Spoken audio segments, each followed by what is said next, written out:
عزیزان گرامی وقار و حاضرین، آج 26 جنوری یوم جمہوریہ کے اعتبار سے پورے ہندوستان میں جوش و خروش کے ساتھ منایا جا رہا ہے۔ یقیناً اس یوم جمہوریہ میں ہر ہندوستانی کا برابر حق ہے۔ آج کا وہ دن ہے جب قانون نافذ کیا گیا، لا بنائے گئے، ترتیب دیے گئے۔ آزادی کے بعد پورے ہندوستان کا ایک سنویدھان بنا جس کے تحت ہم سب کو گزارنے کے لیے ایک بہترین لا کی کتاب پیش کی گئی۔ آج ہندوستان کی آزادی کو 70 سال سے زیادہ کا عرصہ گزرنے کو آیا ہے۔ ہم آج یہ عہد کرتے ہیں کہ اللہ رب العزت نے ہر انسان کو آزاد پیدا کیا ہے اور آزادی انسان کا بنیادی حق ہے۔ غلامی میں جینا کسی انسان کے لیے نہیں ہے، اسی لیے ہم غلامی کے خلاف لڑتے رہے۔ 90 سال کی جنگ کے بعد ہندوستان میں 1857 سے لے کر 1947 تک، 1857 سے لے کر 1947 تک 90 سال کی ایک عظیم جنگ کے بعد، بڑی محنتوں کے بعد یہ لہلاتا ہوا چمن آج ہمیں دکھ رہا ہے۔ اور ہندوستان کی اس آزادی میں 100-200 کا نہیں، ہزاروں کا خون بہا ہے، اور ان کے خون کے بعد، ان کی قربانیوں کے بعد یہ آج پرچم سربلند ہے ہندوستان کا۔ میرے عزیزوں، اس آزادی کو برقرار رکھنا ہر ہندوستانی کا حق ہے۔ دوبارہ ہندوستان کسی کی غلامی میں نہ جائے، اس کا عہد ہم ہر سال کرتے ہیں۔ ہم یہ چاہتے ہیں کہ ایک 200 سالہ غلامی کی زندگی انگریزوں کی جینے کے بعد ہندوستان پر دوبارہ کبھی ایسی نوبت نہ آئے کہ پھر ہمارے درمیان کچھ لوگ حکومت کریں اور کچھ لوگ غلامی کریں۔ نہیں، ہم کبھی یہ نہیں چاہتے۔ ہندوستان آزاد ملک ہے، اسی لیے جمہوریت کو یہاں پر سب سے بڑا ایک مرتبہ دیا گیا جس کو ڈیموکریسی کہتے ہیں۔ ڈیموکریسی ہے کیا؟ یہ لوگوں سے لوگوں کے لیے، by the people for the people, لوگوں سے لوگوں کے لیے۔ تو جب تک یہ رہے گا انشاءاللہ ہندوستان میں امن و امان برقرار رہے گا۔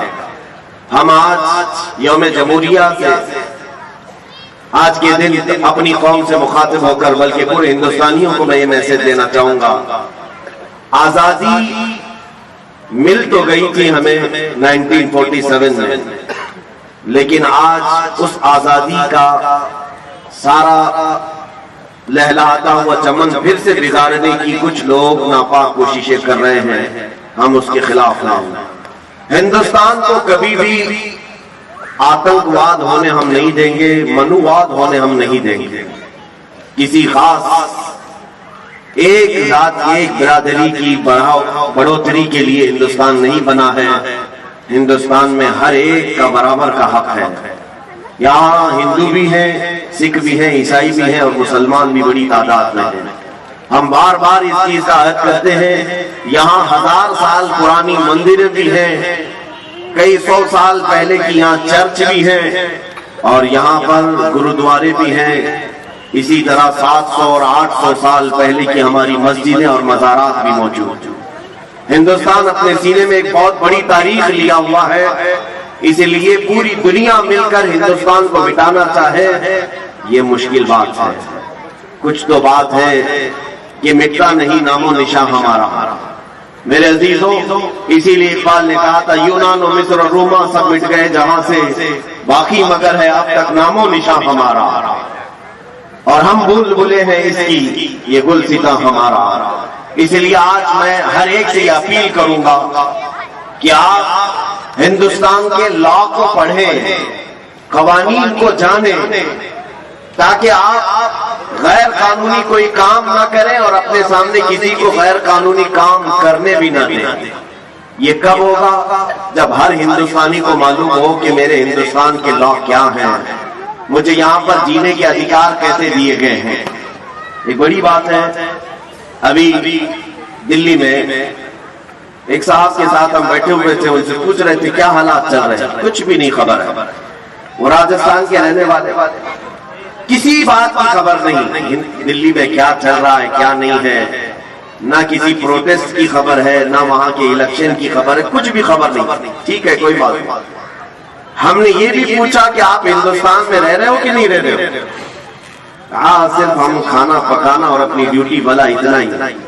میرے عزیزو، ہندوستان میں رہنے کے ساتھ ساتھ آپ سب کو یہ بھی معلوم ہونا چاہیے کہ ہمارے یہاں جینے کے لیے کیا ادھیکار ہمیں دیے گئے ہیں، کیسی آزادی ہمیں دی گئی ہے، ہمارے لیے کیسے لا دیے گئے ہیں. یہ ہر ایک شہری کو جاننا اس کا حق ہے.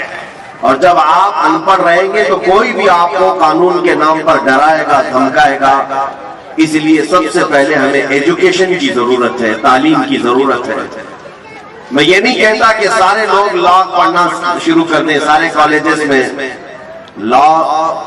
ہر ایک انسان، ہر ایک شہری، ہر ہندوستانی وہ اپنے طور پر فردن چاہے تو نیٹ کے ذریعے سے بھی پڑھ سکتا ہے ہندوستان کا سمویدھان کیا ہے. جب آپ کو یہ معلومات ہوگی تو آپ سنگھرش کر سکیں گے اور مقابلہ کر سکیں گے. جیسے کہ آج ہو رہا ہے، بہت سارے لوگ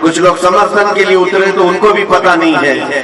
تو یہ تمام چیزیں جہالت کے ساتھ جو کام ہوتا ہے اس کا کوئی نتیجہ نہیں ہوتا. سب سے پہلے آپ کو اس کی معلومات حاصل کرنی چاہیے، انفارمیشن لینی چاہیے کہ میں